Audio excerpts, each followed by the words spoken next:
Un taux de chômage qui frôle les 20% à Avignon, l'un des plus importants en région PACA.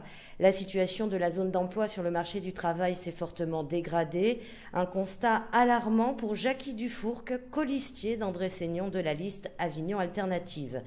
Ce courtier en assurance, installé à Avignon depuis 27 ans, est récemment nommé au titre de son action associative parmi les 50 personnalités qui ont marqué le Grand Avignon en 2013, s'engage dans des propositions économiques novatrices, 3 chantiers structurants et un projet pour l'avenir. Premier équipement structurant, il ressort du constat que Avignon est une ville capitale des Côtes-du-Rhône et capitale du Comtat venessin. Ses forces, c'est justement les vignes, l'agriculture, les primeurs qui sont autour. Et puis, à côté de nous, l'INRA, qui est une institution qui permet la recherche et l'excellence dans le domaine agricole. Il nous manque ici un équipement pour permettre de commercialiser et de présenter au public tous nos savoir-faire viticoles et nos savoir-faire primeurs et maraîchers. Je propose de faire de ce parc des expositions un agri-parc. Autre chantier d'Avignon Alternative, la relance de l'activité industrielle fluviale. Avignon, une capitale sur le Rhône. Je propose que nous créions dans la zone de la confluence un grand espace portuaire et permet de développer une activité industrielle et commerciale, donc qui va pourvoir des emplois, parce qu'aujourd'hui, même si le tourisme bénéficie au centre-ville, ça ne crée aucun emploi durable pour les gens du bassin de vie. Voilà. Développement du commerce, de l'industrie autour de la plaisance, mais pas seulement, la recherche doit également détenir une place importante. Notre projet d'avenir, ce sont les doctorants, ce sont les chercheurs, ce sont les start-up, les créateurs d'entreprises. Nous voulons, dans Avignon, 100 créateurs d'entreprises ou 100 ingénieurs chercheurs. Pour cela, il existe un programme français, national, qui s'appelle le CIFRE, qui permet aux entreprises d'être subventionnées quand elles embauchent un chercheur pour atteindre l'excellence et pour atteindre des compétences qu'elles n'avaient pas. Nous proposons, Ville d'Avignon, d'instiller 600 € par chercheur ou par ingénieur créateur d'une start-up pour les aider à s'installer dans notre ville. Et nous leur demandons de s'installer dans le centre-ville.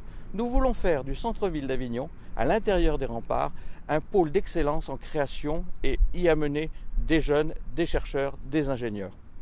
Cela va dynamiser le commerce, mais cela va nous permettre aussi de relancer le programme de réhabilitation Malraux, qui, vous le savez, depuis 1948, nous sommes la première ville qui a mis en place ce programme grâce à l'époque à Malraux. Eh bien, nous sommes une ville qui pourrait voir se déverser beaucoup d'argent pour rénover nos immeubles. Les Avignonnais demandent de la propreté, de la sécurité. Ça passe par la réhabilitation du centre-ville. Il faut aujourd'hui que nous apportions des investisseurs pour nous permettre de rénover notre centre-ville. Rénover, oui, mais avec des dépenses raisonnées, tout en privilégiant les entreprises locales dans les différents projets de réaménagement et notamment dans le centre-ville. Bien sûr, le réaménagement et la réhabilitation, la rénovation du centre-ville, ça va être l'œuvre de nos artisans, de nos pierreux, de nos façadiers, de nos menuisiers, de nos plombiers. Ce sont eux qui vont réaménager le centre-ville d'Avignon. Ce n'est pas Vinci, ce n'est pas Bouygues, ce n'est pas les grandes entreprises.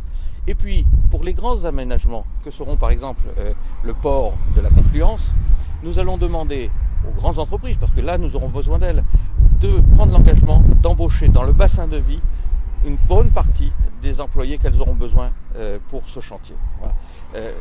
Nous mettrons sur contrat, sur l'appel d'offres, sur les projets, cette obligation d'embaucher localement. Je pense que la principale nouveauté, c'est que nous souhaitons ne pas dépenser l'argent des Avignonnais une seule fois. Nous souhaitons le dépenser de manière constructive et que 1 € dépensé serve 3 fois. C'est notre slogan. Pourquoi ? Parce que nous pensons que l'argent des Avignonnais, c'est l'argent des impôts et qu'il faut en être comptable, précautionneux. Nous établirons des partenariats publics-privés de telle manière que l'équipement du port soit par exemple travaillé dans le cadre d'un contrat avec un aménageur, de telle manière que nous mettions en place ce contrat pour que il soit financé. Nous le ferons aussi avec des industriels, de telle manière que les parcelles puissent être aménagées et puissent être achetées très rapidement. Au plan des chercheurs, 600 € par chercheur pour une année, le temps de leur installation. 600 €, c'est 600 000 €. Ce n'est pas beaucoup d'argent, mais c'est beaucoup de développement pour notre ville.